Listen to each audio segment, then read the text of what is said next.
స్వాగతం. ముందుగా ముఖ్యాంశాలు. టీడీపీ జనసేన ఉమ్మడి ప్రభుత్వాన్ని ఏర్పాటు చేసేందుకు ప్రజలు సిద్ధంగా ఉన్నారు.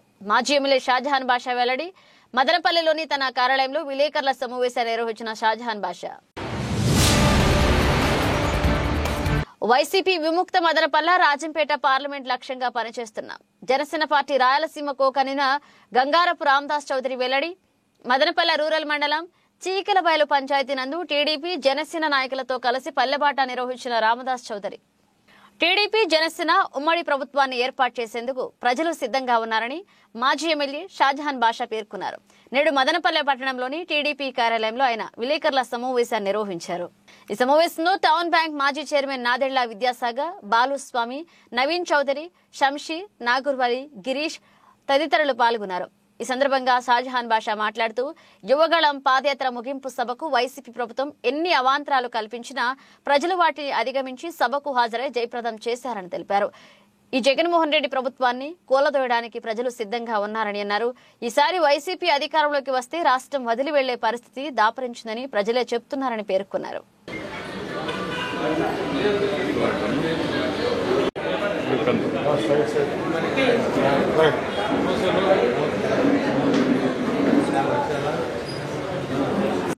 ఓకేనా? ఓకే. 20వ తేదీ జరిగిన యువగళం సభకు నవశకం పేరుతో మొదలుపెట్టిన కార్యక్రమానికి ప్రజాస్పందన ఏ విధంగా ఉండిందంటే దాదాపు లక్షల కొద్ది మంది మనుషులు అక్కడ వైజాగ్ నుంచి కానీ పరిసర అనకాపల్లి నుంచి కానీ పరిసర ప్రాంతాల నుంచి కానీ ఆర్టీసీ వాహనాలు, ప్రైవేట్ బస్సులు, స్కూల్ బస్సులు ఇవన్నీ ఇవ్వకుండా వైఎస్ఆర్ పార్టీ ఉన్న ఇప్పుడు రాష్ట్ర ప్రభుత్వంలో పాలన జగన్మోహన్ రెడ్డి గారు వాళ్ళకు సంబంధించిన నాయకులందరూ అడ్డుకుంటే ట్రాన్స్పోర్ట్ డిపార్ట్మెంట్ ద్వారా ఎట్టి పరిస్థితిలో ఈ కార్యక్రమం జరగకూడదని చెప్పి అడ్డంకులు కలిగిస్తే ప్రజలు మాత్రం ఎక్కడ వెనకాడలేదు. షేర్ ఆటోలు ఏ విధంగా వచ్చినాయంటే ఒక వరదలాగా వచ్చినాయి. ప్రతి ఒక్క గ్రామం నుంచి, ప్రతి ఒక్క ఊరు నుంచి, ప్రతి ఒక్క పల్లె నుంచి, ప్రతి ఒక్క వాడ నుంచి వందల వేల కొద్ది షేర్ ఆటోలు కోసం ఒక సపరేట్ సర్వీస్ రోడ్ వదిలేస్తే దాదాపు 3 గంటల సేపు షేర్ ఆటో ఆ లేన్ లో నుంచి మన ఎక్కడైతే బహిరంగ సభ స్పాట్కి చేరడానికి జరిగింది. ఈ రాష్ట్ర భవిష్యత్తు, పిల్లల భవిష్యత్తు, రైతు భవిష్యత్తు, మహిళా భవిష్యత్తు, ప్రతి ఒక్కరు ఏ వ్యాపారస్తుల భవిష్యత్తు ఏదన్నా ఉండాలంటే చంద్రబాబు నాయుడు గారు ఒక మేధస్సు, దిక్సూచి, ముందు ఆలోచనతోనే ఉందని చెప్పి రాష్ట్ర ప్రజలందరూ నిర్ణయం తీసుకున్నారు. పవన్ కళ్యాణ్ గారు కష్టకాలంలో కలవడంతో ఇంకా ఒక గట్టి నమ్మకం ప్రజల్లో ఏర్పడిపోయింది. ఎట్టి పరిస్థితుల్లో వచ్చే 24 ఎలక్షన్కి వాళ్ళు ఈ రేపు నెల ఎలక్షన్ పెడితే కూడా తెలుగుదేశం పార్టీ సిద్ధంగా ఉంది. ప్రజలు కూడా సిద్ధంగా ఉన్నారు. జరిగే ఎలక్షన్ వచ్చి పార్టీల అతీతంగా కాదు, ఆంధ్ర రాష్ట్ర ప్రజలు వైఎస్ఆర్ పార్టీకి ఎలక్షన్ జరగబోతున్నది, గుర్తుపెట్టుకోండి. విజయనగరంలో విశాఖపట్నం నుంచి 30 కిలోమీటర్ల ఆ పక్క విజయనగరంలో యువగలం పాదయాత్ర తెలుగుదేశం పార్టీ జాతీయ అధ్యక్షులు నారా చంద్రబాబు నాయుడు గారు, జనసేన పార్టీ అధ్యక్షులు పవన్ కళ్యాణ్ గారు, బాలకృష్ణ గారు, నాదెండ్ల మనోహర్ గారు, లోకేష్ గారు యువగలం పాదయాత్ర 3128 కిలోమీటర్లు ముగించుకొని ముగింపు సమావేశానికి వీరందరూ భారీ ఎత్తున హాజరు కావడం, నాయకులు పెద్ద ఎత్తున తెలుగుదేశం పార్టీ జనసేన నాయకులు కార్యకర్తలు పాల్గొనడము, పెద్ద స్టేజ్ మహానాడుకు తలపించే విధంగా రూలింగ్ పార్టీ తెలుగుదేశం మహానాడు తలపించే విధంగా ఈ రోజు యువగలం పాదయాత్ర చేశారు. ఈ రాష్ట్ర అభివృద్ధి కోసం పవన్ కళ్యాణ్ గారు చెప్పిన నాకు ముఖ్యమంత్రి కాదు ఇంకోటి కాదని, ఈ రాష్ట్ర అభివృద్ధి కోసం, ఈ రాష్ట్రంలో ప్రజల కోసం, ఈ రాష్ట్రంలో విద్యార్థులు చదువుకున్న వాళ్ళకు ఉద్యోగాల కోసం మేము చంద్రబాబు గారిని నిష్కారణంగా రాజమండ్రి జైల్లో పెడితే 53 రోజులు ఫస్ట్ రోజుల్లోనే అతను వచ్చి పవన్ కళ్యాణ్ గారు జనసేన పార్టీ రాబోయే ఎన్నికల్లో మీ వెనకంటే ఉండి కలిసి పోటీ చేస్తాం. ఈ రాష్ట్ర అభివృద్ధి కోసం, ఈ రాష్ట్ర బాగోగుల కోసం మనం పని చేస్తాం, ముందరకు పదాం కోరుకుంటా ఉన్నారని వాళ్ళు చెప్పడం చాలా సొంత. ప్రతి ఒక్క పాయింట్ చెప్పినారు. రోడ్లు కాడ నుంచి పోలవరం ప్రాజెక్టు నుంచి రాజధాని నుంచి ప్రతి ఒక్కటి క్షుణ్ణంగా చెప్పినారు. మన ఇంటి ముందర ఉండే చెత్త ఎత్తి ఇంకోని ఇంటి ముందర వేస్తే, అంటే ఈడ చేయలేనోడు సీటు ఇంకో చోట ఇస్తే ఈ చెత్త అక్కడ బంగారు అవుతుందా అని అడిగారు. కాబట్టి మారాల్సింది, ఈ ప్రజలు మార్చాల్సింది జగన్మోహన్ రెడ్డిని, వైఎస్ఆర్ ప్రభుత్వాన్ని దించాలా, ఈ రాష్ట్ర అభివృద్ధి కావాలని ఈ సందర్భం కోరుకుంటూ ఈ అవకాశం ఇచ్చిన తెలుగుదేశం పార్టీ జాతీయ ప్రధాన కార్యదర్శి లోకేష్ బాబు గారి పాదయాత్ర విజయవంతంగా ముగిసిన సందర్భంలో ఏర్పాటు చేసినటువంటి నవశకం ప్రారంభం సభ నభూతో నభవిష్యతి అన్నట్టుగా జరిగింది. ఎన్నో మీటింగులు జరిగినాయి ఇంతవరకు, తెలుగుదేశం పార్టీ మహానాడు లాంటివన్నీ కూడా. వాటినన్నిటినీ తలదన్నే రకంగా అశేష జనవాహిని, ఒక పక్క జగన్మోహన్ రెడ్డి నియంతృత్వ పోకడలతో సభకు హాజరు కాకుండా షాజహాన్ బాషా గారు చెప్పినట్టుగా, మాజీ ఎమ్మెల్యే గారు చెప్పినట్టుగా వాహనాలని, ఆర్టీఓలని పెట్టి ప్రైవేట్ వాహనాలని, గవర్నమెంట్ వాహనాలని ఏ ఒక్కటి కూడా పర్మిషన్ ఇవ్వకుండా ఉన్నా కూడా ప్రజలు స్వచ్ఛందంగా వారి వారి మార్గాలను ఎంచుకొని సభా ప్రాంగణానికి చేరుకుని సభను విజయవంతం చేయడం జరిగింది. అయితే ఎవ్వరు కూడా రాష్ట్ర ప్రజలు ఒకే అకుంఠిత దీక్షతో ఉన్నారు జగన్మోహన్ రెడ్డిని సాగనంపడానికి. ఈసారి జరగబోయేటటువంటి ఎన్నికలు వైఎస్ఆర్సీపీ పార్టీతో, జగన్మోహన్ రెడ్డితో, తెలుగుదేశమో లేకపోతే జనసేన కాదు, ప్రజలతో జగన్మోహన్ రెడ్డి గారికి పోటీ. ప్రజలందరూ నిర్ణయం తీసుకున్నారు జగన్మోహన్ రెడ్డిని ఇంటికి పంపించాలని. కాబట్టి ఎటువంటి పరిస్థితుల్లో జగన్మోహన్ రెడ్డి గారు తట్టాబుట్టా సర్దుకుని ఇంటికి పయనం కావడానికి ప్రారంభం చేసుకోవాల్సిందిగా ఇందు మూలంగా తెలియజేసుకుంటున్నాం. ముఖ్య ఉద్దేశం ఏమంటే, మన చంద్రబాబు నాయుడు గారి తనయుడు నారా లోకేష్ బాబు గారు పాదయాత్ర కుప్పం నుంచి శ్రీకాకుళం వరకు జరిగి ముగింపు దశ, అంటే 226 రోజులు, 97 కాన్స్టిట్యున్సీలు, 332 కిలోమీటర్ల లెక్క ముగింపు యువగలం పాదయాత్ర పోయిన సందర్భానికే మనకు పోయిన జనాలు అనేది ఎక్కడా కనీ విరిగిన రీతిలో జనాలు, అంటే జన సమీకరణ లేకపోయినా కూడా ఆ ముగింపు యాత్రకు అంతమంది చేరుకోవడం ఈ వైసీపీ పాలన యొక్క దుష్ట పాలన అంతానికి ఇది ఒక శకం ఆరంభమైంది. ఖచ్చితంగా మన ఆశయాలు చంద్రబాబు నాయుడు 6 గ్యారెంటీలు కూడా ఈ ఇష్యూని ప్రజలకు తీసుకుపోయి, ఇప్పుడు తెలంగాణ ఏ విధంగా 6 ఇష్యూలు తీసుకుపోయి వాళ్ళు బలంగా ప్రజల్లో నాటుకున్నారో అలాగే మనం కూడా తీసుకుపోయి మన చంద్రబాబు మేనిఫెస్టోను ప్రజలకు తీసుకుపోయి ఆ వైఎస్ఆర్ పార్టీ యొక్క సమీకరణ పడడానికి అందరూ ఉన్నారని చెప్పి కోరుకుంటూ నాకు ఈ అవకాశం. వైసీపీ విముక్త మదనపల్లె రాజంపేట పార్లమెంట్ లక్ష్యంగా పనిచేస్తున్నామని జనసేన పార్టీ రాయలసీమ కోకనిన గంగారపు రామదాస్ చౌదరి పేర్కొన్నారు. ఇక నేడు మదనపల్లె నియోజకవర్గం చీకలబైలు గ్రామం మేడిపల్లిలో జనం కోసం జనసేన పల్లిపాట కార్యక్రమాన్ని జనసేన టీడీపీ నాయకులు, కార్యకర్తలు, వీర మహిళలతో కలిసి కార్యక్రమాన్ని నిర్వహించారు. ఈ కార్యక్రమంలో రెడ్డమ్మ, లవన్న, జంగాల గౌతమ్, లోకేష్, జయ, చంద్రశేఖర, నాగవేణి, జనార్దన్, రమణ యాదవ్, చీకలబైలు గ్రామస్తులు తదితరులు పాల్గొన్నారు. ఈ సందర్భంగా జనసేన పార్టీ రాయలసీమ కోకరిన గంగారపు రామదాస్ చౌదరి మాట్లాడుతూ ఈ సైకో పాలన గురించి, ఈ చెత్త ప్రభుత్వం గురించి, చేతగాని దద్దమ్మ ప్రభుత్వం గురించి ప్రజలు ఈ ప్రభుత్వం అని అయిపోయిందని చర్చించుకోవడం జరుగుతుందన్నారు. ఇక మా అధినేత పవన్ కళ్యాణ్ వైసీపీ విముక్త ఆంధ్రప్రదేశ్ లక్ష్యంగా ఏ విధంగా అయితే పనిచేస్తున్నారో అదే విధంగా వైసీపీ విముక్త మదనపల్లె, వైసీపీ విముక్త రాజంపేట పార్లమెంట్ దిశగా టీడీపీ, జనసేన కుటుంబ సభ్యులతో పనిచేస్తున్నామని చెప్పారు.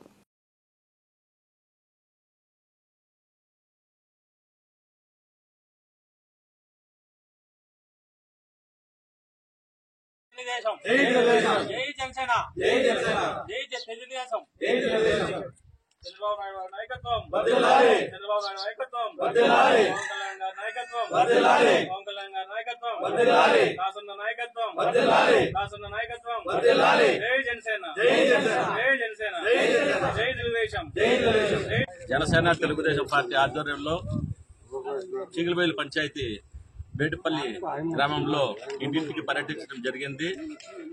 ఈ దుష్ట పాలన గురించి, జగన్మోహన్ రెడ్డి గురించి, సైకో మనస్తత్వం గురించి, చేతగాని పెద్దమ్మ ప్రభుత్వం గురించి మేము చెప్పకముందే, మేము మాట్లాడకముందే ప్రజలే చర్చించుకునే సందర్భం వచ్చింది. ఏదైతే పవన్ కళ్యాణ్ గారు వైసీపీ విముక్త ఆంధ్రప్రదేశ్ అని చెప్పనే లక్ష్యంతో ఆయన పనిచేస్తున్నారో, మా వంతుగా మేము వైసీపీ విముక్త మదనపల్లి అసెంబ్లీ, వైసీపీ విముక్త రాజంపేట పార్లమెంటు దిశగా తెలుగుదేశం నాయకులతో సర్పంచ్ గారు, ప్రజెంట్ సర్పంచ్ ప్రభాకర్ గారు, మాజీ ఎంపీటీసీ శంకరప్ప గారు, మాజీ ఎంపీటీసీ రాజన్న గారు, ఇక్కడ తెలుగుదేశం పార్టీ కుటుంబ సభ్యులందరితో కూడా కలిసి పర్యటించడం సంతోషంగా ఉంది. ఖచ్చితంగా రాబోయే అసెంబ్లీ ఎన్నికల్లో మదనపల్లెలో తెలుగుదేశం జనసేన జెండా ఎగరేసే బాధ్యత మేము కాదు, ప్రజలే తీసుకుంటారని చెప్పి తెలియజేసుకుంటున్నాము. జై జనసేన, జై Telugu Desam.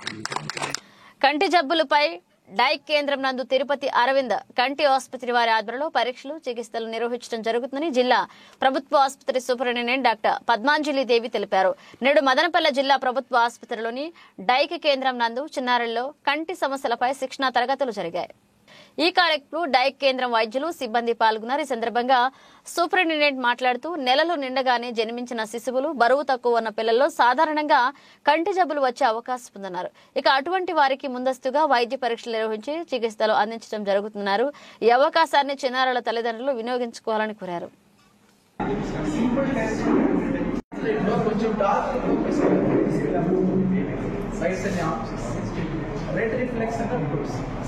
First and foremost red reflex అంటే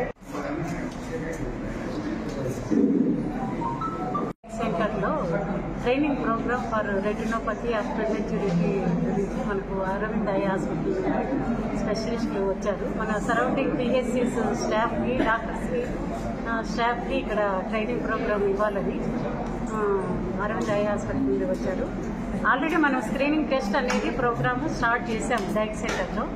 ఇంకా మరి డాక్టర్స్ కూడా మనం స్క్రీనింగ్ టెస్ట్ చేస్తున్నామని తెలియాలని వాళ్ళకి మరి ఇంకొకసారి ట్రైనింగ్ ప్రోగ్రామ్ ఈరోజు కండక్ట్ చేస్తున్నాం. స్క్రీనింగ్ ప్రోగ్రామ్ అండి. దీంట్లో యాక్చువల్గా రెటీనా స్పెషలిస్టులు అన్ని చోట్ల అవైలబిలిటీ ఉన్నారు కాబట్టి ఈ ప్రోగ్రామ్ ద్వారా ఎస్ఎంసీఎస్కి రెటీనల్ ఇమేజింగ్ కెమెరా పంపించి కెమెరాలో ఇమేజెస్ తీసుకొని టెలిమెడిసిన్ ద్వారా హయ్యర్ సెంటర్స్ పంపించి అక్కడ ఇమేజెస్ని క్రియేట్ చేసి బేబీకి ఏదైనా ప్రాబ్లం రెటినోపతి ప్రీమెచ్యూరిటీ ఉంటే ఐడెంటిఫై చేసి ట్రీట్మెంట్కి రికమెండ్ చేస్తారు. డాక్టర్ వేణుగోపాల్ రెడ్డి గారు రెటినోపతి ఆఫ్ ప్రీమెచ్యూరిటీ గురించి పిఎస్సీ డాక్టర్లకు, సిఎస్సీ డాక్టర్లకు మరియు ఇతర స్టాఫ్కి ట్రైనింగ్ ఇచ్చారు. ఈ premature babies eye problems, congenital abnormalities ఉంటాయి, రెటీనా ప్రాబ్లం ఉంటుంది.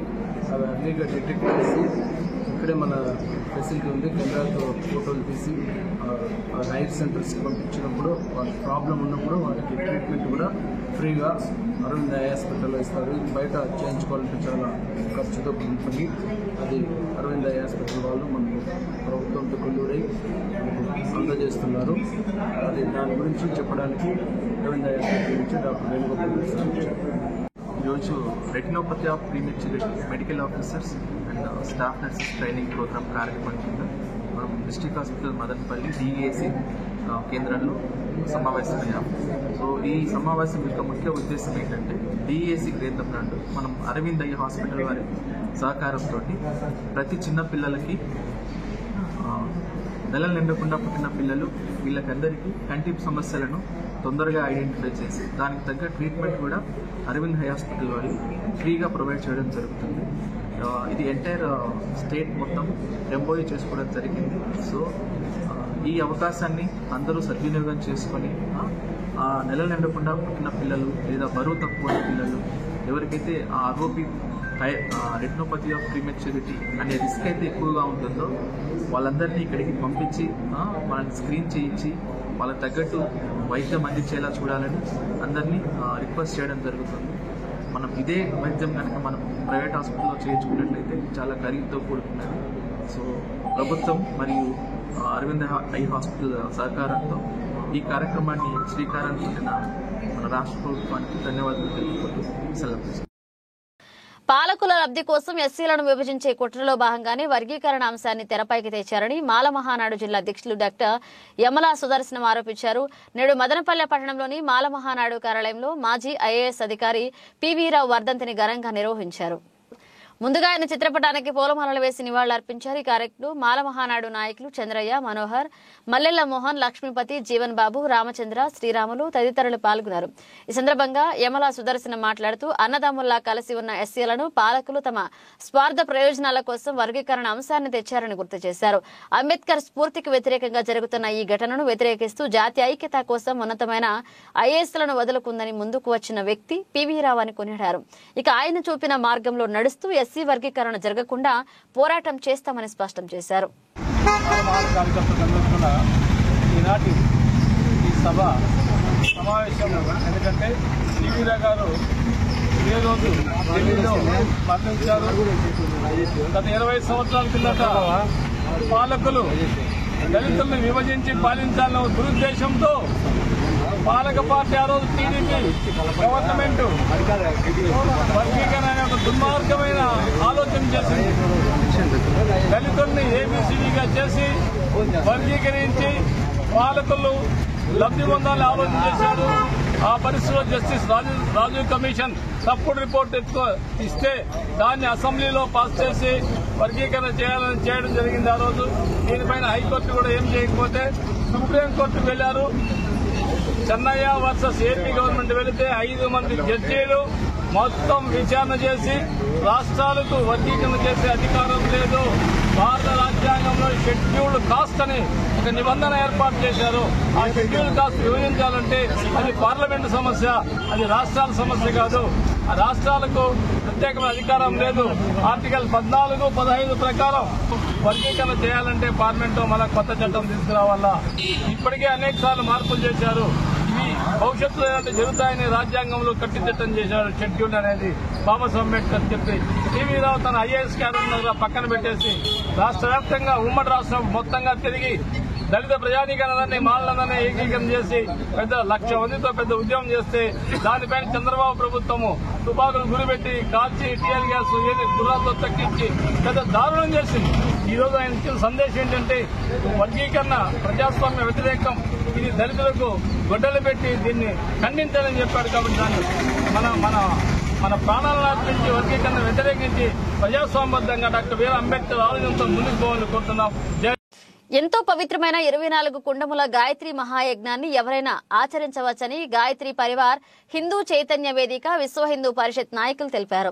నేడు మదనపల్లె పట్టణంలోని ఆర్యవైశ్య కళ్యాణ మండపంలో ఘనంగా 24 కుండముల గాయత్రి మహాయజ్ఞాన్ని నిర్వహించారు. పెద్ద సంఖ్యలో భక్తులు ఈ పూజా కార్యక్రమాల్లో పాల్గొన్నారు.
హరిద్వార్ గాయత్రి తీర్థ శాంతి కుంజ్ నుంచి వచ్చాం.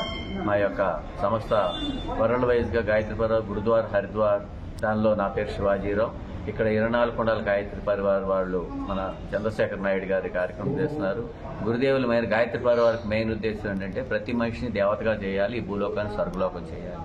రెండో నియమం ఏంటంటే ఎక్కువగా గాయత్రిని అందరూ చేయకూడదు, ఫలానా ఆడవాళ్ళు అసలు చేయకూడదు, ఫలానా వర్గం వాళ్లే చేయాలని ఉన్నదాన్ని గురుదేవ శ్రీరామ శర్మ ఆచార్య గారు మధ్యలోంచి ఇవన్నీ ఎందుకు చేయకూడదని వచ్చినాయని వివరంగా చెప్పి ప్రతి మనిషి గాయత్రి చేసిన గాయత్రి మీనింగ్ సద్బుద్ధి, యజ్ఞం అంటే సత్కర్మ, ఈ రెండింటిని పోగొట్టుకున్నారు కనుక దీంతో పాటు మన యొక్క భారతీయ సనాతన ధర్మాన్ని, భారతీయ సంస్కృతిని, భారతీయ సాంప్రదాయ సంస్కారాలని, భారతదేశాన్ని జగద్గుస్థానాన్ని కోల్పోయాం గనక మళ్ళీ భారతదేశాన్ని జగద్గుస్థానంలో నిలబెట్టాలి, ప్రతి మనిషిని దేవతగా చేయాలి, ఈ భూలోకాన్ని స్వర్గలోకి చేయాలని శ్రీరామ శర్మ ఆచార్య గారి యొక్క ఆయన సంకల్పంతో ఆయన 24 సంవత్సరాలు 24 మహాపురుషులను చేసి ఆహారం లేకుండా గాయత్రిని సిద్ధి పొందిన సిద్ధ మహాపురుషులైన ఆయన ద్వారా విశ్వ ప్రపంచం మొత్తం అందరికీ ఈ యొక్క గాయత్రిని అందించబడింది. ఇప్పుడు మీ మదనపల్లి రావాల్సిన కారణం ఏంటంటే అక్కడ కలుషం తీసుకుని వచ్చాం. ఆ కలుషంలో 2400 నదుల నుంచి జలం సేకరించాము. 2400 నదుల నుంచి జలంతో పాటు ఇసుక రేణువులు కూడా తీసుకొచ్చాము. ఈ యొక్క కలుషం రాష్ట్రీయ జాగరణ గాయత్రి మహాయజ్ఞ శృంఖలా నిమిత్తం తీసుకురాబడింది. ప్రతి మనిషికి రాష్ట్రీయ అంటే మన ప్రపంచం మొత్తం మానవాళి అందరికీ శుభం కలగాలని, విశ్వశాంతి కళ్యాణం కోసం అందరికీ విజయం శాంతి చేకూర్చుకోవాలని కోరుకుంటూ ఈ కలశాన్ని తీసుకుని మేము 2వ తారీఖున బయలుదేరాం. ఇప్పుడు మేము ఆంధ్రప్రదేశ్ మొత్తం ఈ నెల 29వ తారీఖు దాకా ఉంటాం. ఈ రోజు మేము మదనపల్లి ఈ యొక్క ఆర్యవైశ్య హాస్టల్లో కార్యక్రమం చేయబోతున్నాం. దాని నిమిత్తంగా మీ అందరూ చాలా మంది వచ్చారు. ఈ యొక్క కార్యక్రమం ఇదే కాకుండా ప్రతి సంవత్సరం 1108 కొండల కార్యక్రమం చేస్తున్నాం. రెండోది మరి ఫిబ్రవరి 21 నుంచి 22 అసమే యజ్ఞం జరగబోతుంది మహారాష్ట్ర బొంబాయిలో. దాని నుంచి కూడా ఆహ్వానించడానికి కూడా వచ్చాం. తర్వాత 26వ సంవత్సరం మాతాజీ 100 సంవత్సరాలు, అఖండ జ్యోతి 100 సంవత్సరాల నిమిత్తం కూడా ఇక్కడ అందరు గ్రామ ప్రజలందరినీ మదనపల్లి గ్రామాలను ఆహ్వానించడం కోసం ఈ కలశాన్ని తీసుకుని రాబడింది. ఇంకా దీని గురించి మీ కార్యక్రమాన్ని తర్వాత మాట్లాడుతున్నాం. జై గాయత్రి మాత, భారత్ మాతాకి మన మదనపల్లిలో జరుగుతున్నటువంటి గాయత్రి మహాయజ్ఞం 24 కొండలతో జరుగుతున్నది. మదనపల్లి చరిత్రలోనే ఈరోజు చాలా శ్రేష్టమైన రోజుగా చెప్పుకోవాలి. కుల మతాలకు అతీతంగా అన్ని వర్గాల వాళ్ళు కలిసి ఇలాంటి హిందూ సంఘటన పేరులో జరగడం చాలా అత్యుత్తమం, చాలా మంచి కార్యక్రమం. ఈ కార్యక్రమానికి విచ్చేసినటువంటి వాళ్ళందరికీ కూడా హిందూ చైతన్య వేదిక ద్వారా ధన్యవాదాలు తెలియజేస్తున్నాం. భారత్ మాతాకి జై. జై గాయత్రి మాత. ఈరోజు మదనపల్లిలో 24 కుండీలతో గాయత్రి హోమం మొదలు పెడుతున్నాం. అదేవిధంగా మా గాయత్రి పర్వ హరిద్వార్ మదనపల్లి శాఖ ద్వారా ఇంటింటికి కూడా గాయత్రి హోమం చేయడం ఇంకా ముందు జరగబోతుంది. పల్లికి వాడవాడకు కూడా గాయత్రి తీసుకువెళ్తాం. జై గాయత్రి మాత. మన భారతదేశం లాగా అఖండ బాలకామనిగా వెలసిల్లాలనేసి నేను గాయత్రి మాతని శ్రీరాముల వారిని కోరుచున్నాను, ప్రార్థిస్తున్నాను. జై హింద్.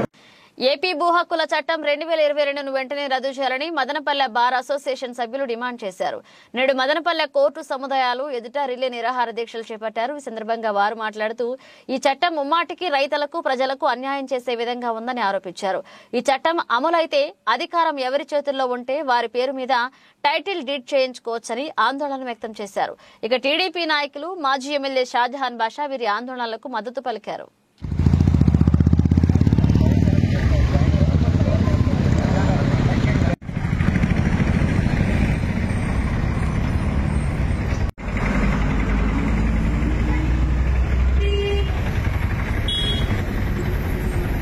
పాలకులారా, మీరు చేసిన చట్టాలను మీరు సమీక్షించండి. ఎంత ప్రజా వ్యతిరేకంగా మీరు చట్టాలు చేస్తున్నారో, మీరు అసలు సివిల్ కోర్టు జ్యూరిడిక్షన్ లేకుండా చేయడం అనేది ఏమన్నా సమంజసంగా ఉందా? రాజ్యాంగ స్ఫూర్తికి భిన్నంగా ఉండే నిర్ణయాలు తీసుకుంటున్నారు. ఈ బ్రిటిష్ పాలకుల హయాంలో కూడా ఇంత దరిద్రంగా ప్రజాస్వామ్యం కూనీ చేయబడలేదు. ప్రజల యొక్క ఆస్తి హక్కును మీరు హత్య చేస్తున్నారు. మీ హక్కులను కాపాడే విధంగా చట్టాలు రూపొందించండి. ప్రజల సంక్షేమానికి రూపొందించండి. రాజకీయ నాయకుల చేతిలో రాజకీయ నాయకులకు లబ్ధి చేకూర్చే విధంగా దయచేసి చట్టాలు ఫ్రేమ్ చేయించండి. మీరు చేసిన యాక్ట్ 23/27 రద్దు చేయాలని నేను నమస్కారం పెట్టి మిమ్మల్ని వేడుకుంటా ఉన్నాను.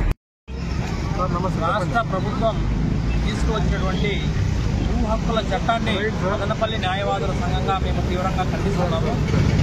దీనికి నిరసనగా భూ హక్కుల చట్టాన్ని రద్దు చేయాలని నిరసనగా మదనపల్లి న్యాయవాదుల సంఘం రిలే దీక్షలు చేస్తున్నాము. ఈరోజు రాష్ట్ర వ్యాప్తంగా కూడా ఆంధ్రప్రదేశ్ ప్రభుత్వం తీసుకొచ్చినటువంటి భూ హక్కుల చట్టాన్ని తీవ్రంగా వ్యతిరేకిస్తూ అనేక రూపాల్లో ఉద్యమాలు చేస్తున్నారు. ఈ భూ హక్కుల చట్టం ప్రజలకి, రైతులకి చాలా వ్యతిరేకమైంది, చాలా తీవ్రమైన నష్టం చేస్తోంది. ప్రజలని ప్రశ్నించడానికి అవకాశం ఉన్నటువంటి చట్టాలతో ఈరోజు ప్రజల గొంతులకే ప్రజలకు గడ్డి విరిసే చట్టాలు ఇవి. వీటికి వ్యతిరేకంగా ప్రజలు కూడా ఉద్యమించాల్సిన అవసరం ఎంతైనా ఉంది. ఈ రోజు ప్రభుత్వాలు ప్రజల సంక్షేమాన్ని మరిచి ప్రజలకు అనుకూలమైనటువంటి చట్టాలు కాకుండా ప్రజా వ్యతిరేకమైన చట్టాలతో ఈరోజు అప్రజాస్వామికంగా ప్రజల యొక్క ప్రాథమిక హక్కులకు కూడా భంగం కలిగించే విధంగా ఈ చట్టాలు తీస్తున్నారు. ఈ భూ హక్కుల చట్టం వల్ల చాలా తీవ్రమైన ప్రమాదం ఉంది. ఈ భూ హక్కుల చట్టం కానీ అమలులోకి వస్తే ప్రజలు కోర్టులకు వెళ్లి తమ వాదనలు కూడా వినిపించుకునేటువంటి పరిస్థితులు లేరు. అటువంటి ఈ కోర్టు పరిధి కాకోకుండా కోర్టులకు కూడా వాళ్ళు ప్రశ్నించుకోకుండా కోర్టుల పరిధి నుంచి తప్పించి కోర్టులకు కూడా వాళ్ళు వాదనలు చేయకోకుండా కోర్టుకు జ్యురిడిక్షన్ ఇవ్వకుండా రెవెన్యూ వాళ్ళకే ల్యాండ్ టైటిలింగ్ అథారిటీస్ పెట్టి అప్పీలే వాళ్ళపైన ఏమన్నా సమస్యలు ఉంటే డైరెక్ట్ గా మీరు ల్యాండ్ టైటిలింగ్ అథారిటీకి అక్కడ వెళ్ళండి, లేదంటే హైకోర్టుకి వెళ్ళండి అని చెప్పి ఆ విధంగా చట్టం తీసుకెళ్లారు. ఈరోజు సామాన్యమైనటువంటి రైతులు వాళ్ళకి ఏదైనా భూములకు సంబంధించి వివాదాలు వస్తే కింది స్థాయి కోర్టును ఆశ్రయించుకోకుండా హైకోర్టుకి వెళ్లి తమ వాదనలు వినిపించుకొని ఆ భూముల కోసం ఫైట్ చేసుకునే పరిస్థితి ఎంతమంది సామాన్య రైతులకు ఉందో మనకు తెలుసు. ఈ చట్టం ఈ రాష్ట్రంలో కానీ ఈ దేశంలో కానీ ఈ చట్టం అమలు చేయడానికి సాధ్యపడదు. ఇక్కడున్న పరిస్థితులు వేరు. కాబట్టి ఈ చట్టం వల్ల తీవ్రంగా నష్టం జరుగుతోంది. కాబట్టి ఈ చట్టం రద్దు చేయాలని చెప్పి మేము ఆంధ్రప్రదేశ్ వ్యాప్తంగా న్యాయవాదులు డిమాండ్ చేస్తున్నారు. ఈ చట్టం గుండా ఎటువంటి ప్రజానీకానికి కానీ రైతులకు కానీ సామాన్య మానవులకు కానీ ఎవరికి కానీ ఈ చట్టం గుండా న్యాయం జరగదు. అందువల్ల ఈ చట్టాన్ని రద్దు చేయాలని మేము ఒక నెల రోజులుగా ఉద్యమిస్తా ఉంటే చలనం లేకుండా ఈ ప్రభుత్వము చలనం లేకుండా నిద్రపోతున్నారు. కనుక ఈ చట్టాన్ని ఈ చీకటి చట్టాన్ని ఈ దౌర్భాగ్య చట్టాన్ని రద్దు చేసి ఈ ప్రజానీకానికి రైతులకి ప్రజలకి అందరికీ మంచి జరిగే ఉద్దేశంతో దీన్ని రద్దు చేస్తే అందరూ క్షేమంగా ఉంటారు. లేదు అంటే దీని గుండా అనేక అరాచకాలు జరిగి ప్రజల మధ్యనే గలాటలు అవి జరిగి ఎన్నో అరాచకాలకు దారితీస్తుంది. కనుక మేము మా ఆవేదనను మా యొక్క గ్రీవెన్సీని ఈ మీడియా తరఫున ప్రభుత్వానికి తెలియజేస్తాం. ప్రభుత్వము ప్రజలను సతాయించేదానికే పుట్టింది. ఈ ప్రభుత్వము మోడీ గారి మాట విని అతి తొందరగా అతి ఉత్సాహంతో ఈ చీకటి చట్టాన్ని తెచ్చింది. ఈ చీకటి చట్టం ప్రజలకు ఎటువంటి సౌకర్యం కానీ అవసరం కానీ లేదు. అయినా కానీ ఈ గవర్నమెంట్ కావాలని ప్రజలపైన ఈ చీకటి చట్టాన్ని రుద్దింది. ఈ చట్టాన్ని రద్దు చేయమని మేము న్యాయవాదులు ప్రయత్నం చేస్తున్నాము. ఇది ముఖ్యంగా ప్రజలకు ఇబ్బంది కలిగించే చట్టం. ప్రజలు తెలుసుకుని దీనిపైన అవగాహన లేని దానివల్ల వాళ్ళు ఏమీ చేయలేకుండా ఉన్నారు. వాళ్ళకు అవగాహన కల్పించేదానికి మేము ఈ నిరాహార దీక్ష చేస్తున్నాము. కాబట్టి ప్రభుత్వం ఈ చీకటి చట్టాన్ని రద్దు చేయాలని కోరుతున్నాం. అంగన్వాడీలకు కనీస వేతనం 26,000 రూపాయలు ఇవ్వాలని Andhra Pradesh anganwadi workers and helpers union నాయకులు డిమాండ్ చేశారు. నేడు మదనపల్లె సబ్ కలెక్టర్ కార్యాలయం వద్ద అంగన్వాడీలు తమ సమ్మెలో భాగంగా రోడ్డుపై బైఠాయించి నిరసన తెలిపారు. ఈ సందర్భంగా అంగన్వాడీల నాయకులు మాట్లాడుతూ సుప్రీంకోర్టు తీర్పు ప్రకారం గ్రాట్యుటీని అమలు చేయాలని కోరారు. ఐసీడీఎస్ బడ్జెట్ పెంచి ప్రీ స్కూల్ బలోపేతం చేయాలని సూచించారు.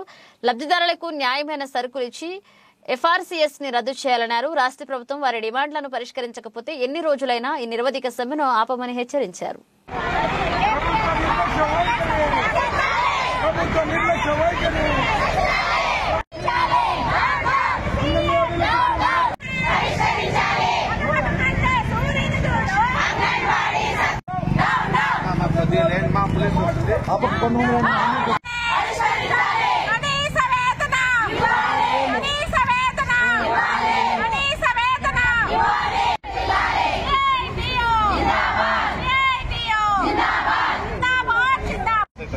గత ప్రభుత్వం కంటే అంగన్వాడీలకు మంచి జీవితం ఇస్తామని మాట చెప్పి పదవిలోకి వచ్చిన ఓ సీఎం అన్నా ఈరోజు మహిళలకు పెద్దపీట వేసి కిరీటాలు పెడతామన్న ఓ జగనన్న ఈరోజు మహిళలు అంగన్వాడీ వాళ్ళు మహిళలు కాదా?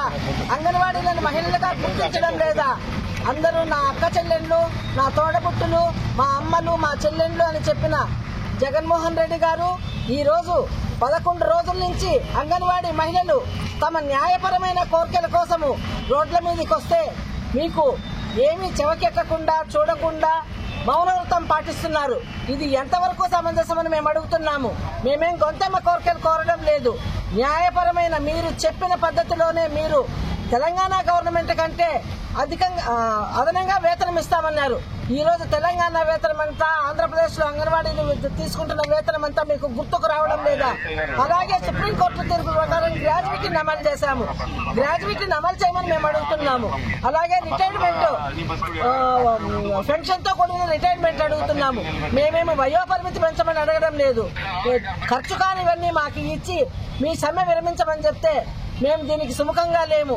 ఇచ్చిన వాగ్దానాలన్నీ మాకు తీర్చకపోతే మా సమ్మె ఇంకా ముందుకు పోతుంది, ఇంకా ఉధృతమవుతుందని మేము ఈ సమ్మె సందర్భంగా తెలియజేస్తున్నాము.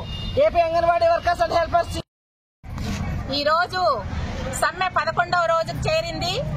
అంగన్వాడీ సమస్యల పైన ఎన్నోసార్లు 4.5 సంవత్సరం నుంచి కూడా ప్రభుత్వ దృష్టికి తీసుకెళ్తున్న ప్రభుత్వము చిత్తశుద్ధి కూడా కొంచెం కూడా లేకుండా అంగన్వాడీల పైన కొంచెం ఉక్కుపాదం మోపుతా ఉంది. ఇప్పటికైనా జగనన్న అంగన్వాడీల మీద మీరు కరుణించి వాళ్ళ కష్టం గుర్తించి వాళ్ళ సమస్యలు పరిష్కారం చేయాలని చెప్పి మీకు విన్నవించుకుంటున్నాం. ఒక్క రాష్ట్రం కన్నా 1000 రూపాయలు అదనంగా ఇస్తామన్నా మీరే మీ మాట నిలబెట్టుకోవాలి. తెలంగాణ పైన 1000 రూపాయలు ఎక్కువ వేతనం ఇవ్వాలని చెప్పి మీకు వేడుకుంటున్నాం. జగనన్న మళ్ళీ నువ్వు సీఎం గా ఉండాలంటే అంగన్వాడీ సమస్యలను వెంటనే పరిష్కరించాలి. సుప్రీంకోర్టు తీర్పు ప్రకారం గ్రాట్యుటీని అమలు చేయాలి. మినీ వర్కర్లను మెయిన్ వర్కర్లుగా గుర్తించాలి. మెడికల్ తో కూడిన లీవుల్ని వేతనంతో కూడిన మెడికల్ లీవులు ఇవ్వాలని చెప్పి ఇతర సమస్యలన్నీ కూడా పరిష్కారం చేయాలి. చేయనితో మా సమ్మె ఇంకా ఉధృతం అవుతుందని చెప్పి మీకు హెచ్చరిస్తున్నా. ఆ రోజు మీరు వస్తే మా సమస్యలన్నీ తీరుతాయని చెప్పి మీకందరికీ కూడా మూకమ్మడిగా మేము ఓటేసి గెలిపిస్తే ఈ రోజు అంగన్వాడీలు రోడ్ల మీదకి తెచ్చారన్నా మీరు ఇప్పటికైనా మా సమస్యలు గుర్తించి వెంటనే పరిష్కారం చేయాలని, గ్రాడ్యుటీ అమలు చేయాలని, కనీస వేతనం ఇవ్వాలని చెప్పి మీకు తెలియజేస్తున్నాం. లేని పక్షంలో మా సమ్మె కొనసాగుతుందని చెప్పి మీకు మా సమస్యలు పరిష్కరించేదాకా మేము ఈ సమ్మె కొనసాగిస్తామని కూడా మేము తెలియజేస్తున్నాము. మా కడుపు మండి మేము రోడ్డుకు వస్తే మీరు చెప్పిన మాట చెప్పి పాడిందే పాడరా మీకు పాసిందే పెడతానన్నట్టు ఒక సామెత ఉన్నట్టు మీరు చెప్పిందే చెప్తున్నారు. 11వ రోజుకు కూడా ఏమిస్తున్నారని కూడా మేము అడుగుతున్నాము. అడుగుతున్నది ఏంటి? మా కష్టానికి ఫలితంగా మేము జీతం పెంచడియా అని అడుగుతున్నాము. గ్రాడ్యుయేటీ ఇవ్వయా అని అడుగుతున్నాము. ఈ రోజు రిటైర్డ్ అయిపోతే ఒక anganwadi teacher anganwadi teacher road మీద అడుక్కుంటుంది మీకు కనిపిస్తుందా అని కూడా మేము ఈ సందర్భంగా అడుగుతున్నాము. గుడిమెట్ల మీద అడుక్కు తింటున్నారు. నువ్వేమి ఇవ్వకుండా 20,000 చేతికిచ్చి దులుపుకుంటే నువ్వు ఇచ్చే 20,000 దేనికి సరిపోతుందని కూడా మేము అడుగుతున్నాము. ఎమ్మెల్యేలకి ఎంపీలకి లక్షల జీతాలు ఇస్తున్నావు. ప్రజలకు మేము సేవ చేస్తున్నాము. మా సేవను గుర్తించి మాకు న్యాయపరమైన కనీస వేతనం ఇవ్వమని అడుగుతున్నాము. గౌరవ వేతనం ఇస్తున్నావు. గౌరవ వేతనం ఇచ్చి ఒక ఇంజనీరింగ్ చేసే పని అంతా మేము చేస్తున్నాం. 4 యాప్లు ఇచ్చావు. ఎన్ని యాప్లు చేయాలి? అర్ధరాత్రి 2 గంటలైనా 3 గంటలైనా నీ యాప్లు పనిచేయవు. 2 GB ఇస్తావు నెలకి. ఎవరు వాడతారు? చిన్న పిల్లాడు వాడుకుంటాడు. ఇప్పటికీ 1 గంటకు వాడేస్తాడు 2 GB డేటా. ఇవన్నీ కూడా నువ్వు గుర్తించాలి జగనన్నని కూడా మేము ఈ సందర్భంగా మేము అడుగుతున్నాము. ఆయాలు ఉన్నారు. ఆయమ్మలు రిటైర్డ్ అయితే 50,000 వాళ్ళ చేతులు పెడితే బిడ్డలు చూడడం లేదు, ఎవరు చూడడం లేదు. ఆ పరిస్థితి ఏమని కూడా మేము అడుగుతున్నాము. 40 ఏళ్ల ఈ ఐసిడిఎస్ సంస్థను నిర్వీర్యం చేస్తున్న ఈ ప్రభుత్వం దిగిరావాలని కూడా ఈ సందర్భంగా క్షమాగుణానికి సేవకు నిలువెత్తు రూపం యేసుక్రీస్తు అని hope high school correspondent doctor Lawrence తెలిపారు. నేడు మదనపల్లె పట్టణంలోని ఆరోగ్యమాత ఇంగ్లీష్ మీడియం హై స్కూల్ నందు ముందస్తు క్రిస్మస్ వేడుకలను ఘనంగా నిర్వహించారు.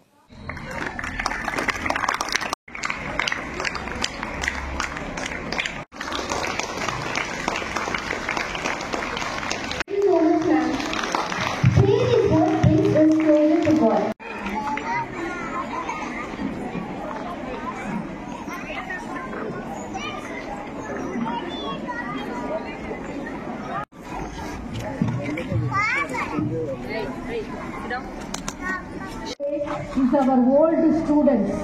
I am very proud to have him in our midst today. Represent this school and appreciate it. I feel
we are looking forward to celebrate the birth of the Savior, Jesus Christ.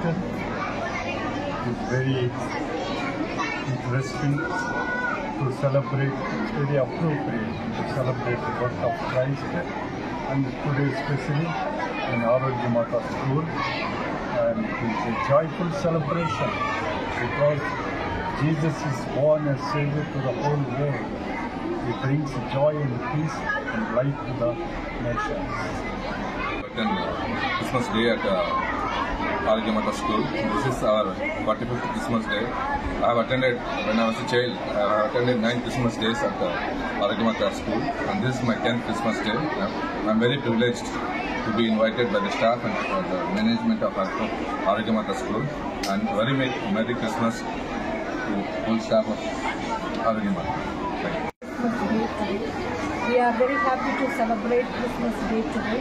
In our midst, we have today Father Paris Priest, Reverend Father Devadas Sadli, and Mr. Lawrence, the Hope School correspondent. We are happy to celebrate the Christmas Day. పండుగను ఆరోగ్య మాతాలో జరుపుకుంటున్నాం. ఈసారి మటుకు చాలా శుభదినం అనాల.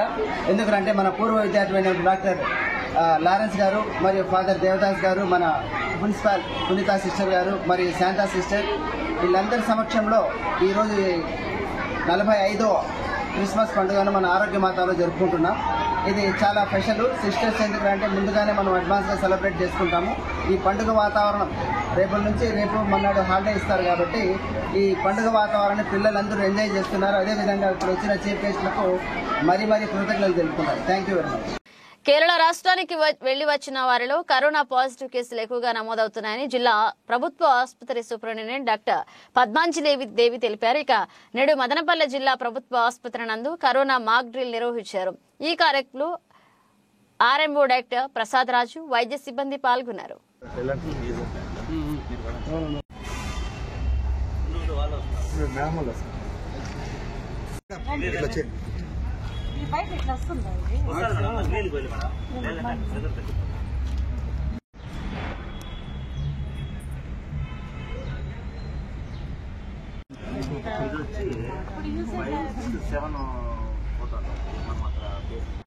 అన్నారు.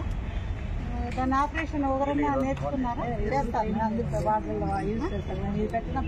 Training వాళ్ళే ఎట్లా ఆపరేట్ చేయాలని చెప్పారు కదా. వెంటిలేటర్ ఎట్లా ఆపరేట్ చేయాలని లేదన్నా టెక్నీషియన్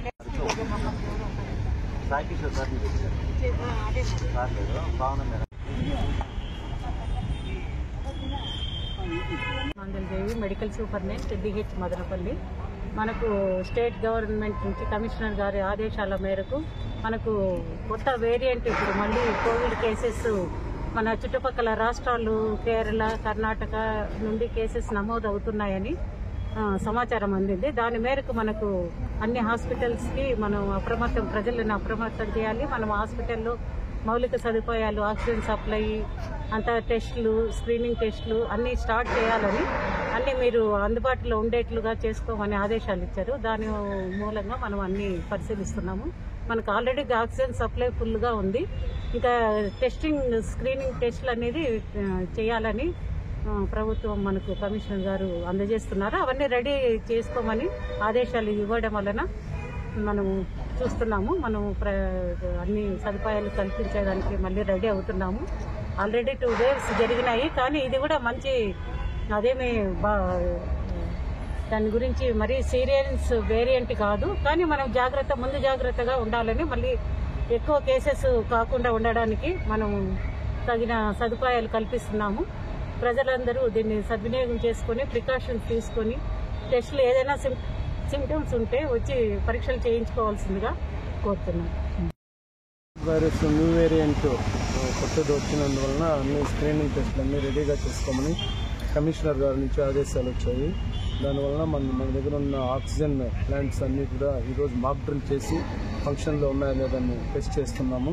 అన్ని ఫంక్షన్లోనే ఉన్నాయి. తర్వాత వీటికి స్పెసిఫిక్ టెస్ట్ కోసం మనకు రియేజెంట్స్ ఆఫీస్ నుంచి వస్తాయి. తర్వాత జాగ్రత్తగా ఉండాలని పైన కమిషనర్ గారు చెప్పారు. అవి చూసుకుంటున్నాము. ఈ కొత్త వేరియంట్ అంత సీరియస్ కాదని డాక్టర్స్ అంటున్నారు. అయినా కానీ మన జాగ్రత్తల్లో మనము ఉండి ప్రతి ఒక్కరూ మాస్క్ ధరించి సేఫ్టీ ప్రికాషన్స్ పాటించాలని ఈ ప్రభుత్వ హాస్పిటల్లో ఆరంభంగా కోరుచున్నాను. Thank you. ప్రజల ఆదరాభిమానాల కారణంగానే తాను పెద్ద రోడ్డు ప్రమాదం నుండి బయటపడ్డానని మాజీ ఎమ్మెల్యే టీడీపీ నాయకులు షాజహాన్ బాషా అభిప్రాయపడ్డారు. నేడు ఆయన కార్యాలయంలో ఇటీవలే తనకు ప్రమాదం జరిగిన సమయంలో తన క్షేమాన్ని ఆకాంక్షించిన ప్రతి ఒక్కరికి ఆయన ధన్యవాదాలు, కృతజ్ఞతలు తెలియజేశారు. ఇదే విధమైన అభిమానం, ప్రేమ తనపై ఎప్పుడూ చూపాలని విజ్ఞప్తి చేశారు ఆయన.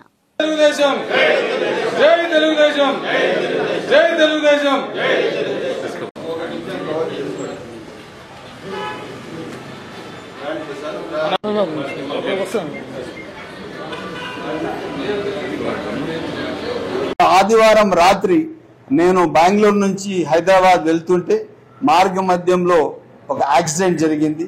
16 వీలర్ లారీ నా కారు ఢీ కొనడం, నా కారుపై డివైడర్ కొట్టడం, ముందర 2 టైర్లు బర్స్ట్ కావడం, ఆ కార్ అంత స్పీడ్ లో డివైడర్ కొడతానే మళ్ళా హైదరాబాద్ వెళ్లే కార్ టువర్డ్స్ కర్నూలు తిరగడం, మళ్ళా లారీ వచ్చి నాకు గుద్దడం. ఇంత జరిగితే కూడా నేను నా కాన్స్టిట్యున్సీ ప్రజలు నా పైన పెట్టుకున్న విశ్వాసం, నమ్మకం అన్నిటికీ నేను రుణపడి ఉన్నాను. అదేవిధంగా ఆ రోజు నాకు యాక్సిడెంట్లో ఏ ఒక్క చిన్న గాయం లేదు. నేను ఏదైతే ప్రజలకు మంచిగా ఆలోచన చేశారు, నా దగ్గర వచ్చిన ఏ ఒక్క మనిషికి కూడా నా జీవిత కాలంలో నేను పాజిటివ్గానే వెళ్ళాను. ఎవరికి నేను నెగిటివ్ ఆలోచించలేదు. నాకు కష్టం పెట్టిన వాళ్ళు కూడా నా ముందర వస్తే నేను సహాయం చేశాను. నాకు ఏదైనా హాని కల్పించిన వాళ్ళు కూడా నాకు ఏదైనా మాట్లాడితే కూడా నా దగ్గర వచ్చి ఏదన్నా అన్నా ఏ విధంగా ఎట్లా నా ఇదంటే నేను సహాయం చేశాను. అదే నాకు శ్రీరామ రక్ష, అదే నాకు అల్లా ఆ దేవాలనే నాకు ఈరోజు పూర్తిగా నేను బయటపడినాను. ఇదే కాకుండా ఆ రోజు ప్రజా ఆదరణ, ప్రజా ఫోన్లు, ప్రజలు చేసిన నా కోసం కష్టం, వాళ్ళు ఫోన్లు చేసిన ఫోన్లు చెప్పాలంటే నేను ఒక 2000 కాళ్ళు రిసీవ్ చేశాను. ఇంకా ఎన్నో కాళ్ళు మిస్ చేసేసాను. ఎవరి కాళ్ళు నేను తీయలేకపోయినానో దయచేసి క్షమించాలని కోరుతున్నాను. నా పట్ల మీకు ఉన్న విశ్వాసం, నమ్మకం, మీరు నా పట్ల పెట్టుకున్న ప్రేమకు నేను వమ్ము కాకుండా నేను కలిసి మీతో ఉన్నానని చెప్పి చంద్రబాబు గారి నాయకత్వంలో మనం అందరం కలిసి రేపు మదనపల్లికి ఉజ్వల భవిష్యత్తు తీసుకొని వస్తాము. అన్ని విధాలుగా అందరు కలిసి నడుస్తామని చెప్పి సవినయంగా తెలియజేస్తూ, మాజీ శాసనసభ్యులు షాజహాన్ బాషా గారు బెంగళూరు నుంచి హైదరాబాద్ వెళ్తుండగా జడ్చర్ల దగ్గర చిన్న అవరోధం, యాక్సిడెంట్ జరిగింది. ప్రెస్ మీట్లు ఇంతకుముందు కూడా చెప్పినాను. షాజహాన్ బాషా గారు 2009 నుంచి ఎమ్మెల్యేగా 5 సంవత్సరాలు పనిచేసినారు. కాంగ్రెస్ శాసనసభ్యునిగా మదనపల్లి నియోజకవర్గంలో కులాలకు, మతాలకు, పార్టీలకు అతీతంగా పనిచేసిన వ్యక్తి ఈ మదనపల్లి నియోజకవర్గంలో ఎవరన్నా ఉన్నారంటే వల్ల బుద్ధి చెప్పే వ్యక్తి మాజీ శాసనసభ్యులు షాజహాన్ బాషా గారు. చేసినారు, కొన్ని కుటుంబాలను నిలబెట్టినారు, ఈ ఊరు బాగోగులను కోరుకున్నారు. అలాంటి నాయకునికి ఏమీ జరగదు. మేము మళ్ళా పూజలు చేసినాం, ఏమీ జరగదు, ఎప్పుడూ జరగదు. ఆయన భార్య, బిడ్డలు, కుటుంబం చల్లగా ఉంటుందని ఈ సందర్భంగా తెలియజేస్తున్నారు. షాజహాన్ బాషా గారు మీ అందరికి కూడా తెలుసు, బెంగళూరు నుంచి హైదరాబాద్కు వెళ్తుండగా మార్గ మధ్యంలో ఒక చిన్న అవాంతరం జరిగింది. ఓ లారీ వచ్చి గుద్దుకోవడం జరిగింది. అయితే ఆయన ప్రజలకు చేసినటువంటి మేలు, ప్రజలకు చేసినటువంటి సర్వీసు, వారి ప్రార్థనలు వారికి ఒక ఆరాలాగా, వైఫై లాగా అది ఆయన్ని నిరంతరం కాపాడుతూ వస్తుంది అనడానికి అది ఒకటి నిలువెత్తు నిదర్శనం. వారు ఇంకా మదనపల్లికి సేవ చేయాల్సినటువంటి అవసరం ఉంది, చేస్తారు, చెయ్యాలనేటటువంటి ప్రజల దీవెనలతో వారికి ఏమీ కాకుండా హ్యాపీగా మన మధ్యకు రావడం జరిగిన దానికి శుభాకాంక్షలు తెలియపరుచుకుంటూ బులెటిన్ ముగించే ముందు హెడ్లైన్స్ మరోసారి. టీడీపీ జనసేన ఉమ్మడి ప్రభుత్వాన్ని ఏర్పాటు చేసేందుకు ప్రజలు సిద్ధంగా ఉన్నారు. మాజీ ఎమ్మెల్యే షాజహాన్ బాషా వెల్లడి. మదనపల్లిలోని తన కార్యాలయంలో విలేకరుల సమావేశాన్ని నిర్వహించిన షాజహాన్ బాషా వైసీపీ విముక్త మదనపల్ల రాజంపేట పార్లమెంట్ లక్ష్యంగా పనిచేస్తున్నాం. జనసేన పార్టీ రాయలసీమ కోకనిన గంగారపు రామదాస్ చౌదరి వెల్లడి. మదనపల్ల రూరల్ మండలం చీకలబయలు పంచాయతీ నందు టీడీపీ జనసేన నాయకులతో కలిసి పల్లెబాట నిర్వహించిన రామదాస్ చౌదరి. ఇవి ఇప్పుడు అప్డేట్స్. మన అప్డేట్స్ తో మళ్ళీ కలుద్దాం.